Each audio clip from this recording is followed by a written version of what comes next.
Facing pressure from large companies, Georgia Governor Nathan Deal refuses to sign a religious freedom bill.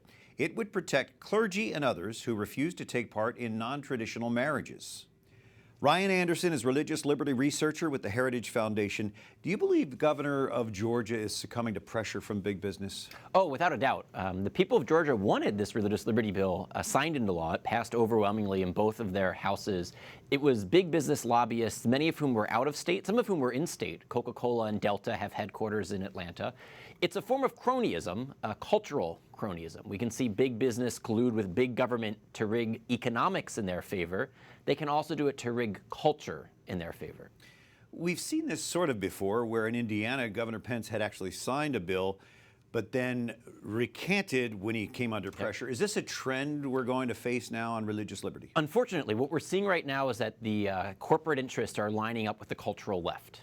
They're picking sides in a culture war, and big businesses said they're on the sides of the progressives, they're on the sides of the liberals, and they're now using their outsized market share to exert economic pressure to have the government impose their cultural values. They did it in Indiana, they just did it in Georgia, they're currently doing it, or they're trying to do it in North Carolina. Tell us about the North Carolina bill that's being challenged by the ACLU. Yeah, so it's the ACLU's filed a lawsuit just yesterday on this bill, and big business again is boycotting. It's the NBA has threatened to move the All-Star game out of Charlotte because of this.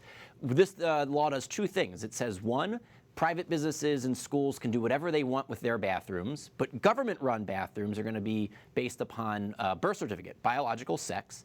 And the governor's office even says, and if you're transgender, you can always change your birth certificate, but we want a formal process here. We want it to be something official. Second policy is that we're not going to have a city-by-city regulation of employment and public accommodations. We're going to have one law for the entire state. So it preempted Charlotte's sexual orientation law, and so now there's a backlash saying that this was an anti-gay bill. It's a bill for uniformity, saying one policy for the entire state.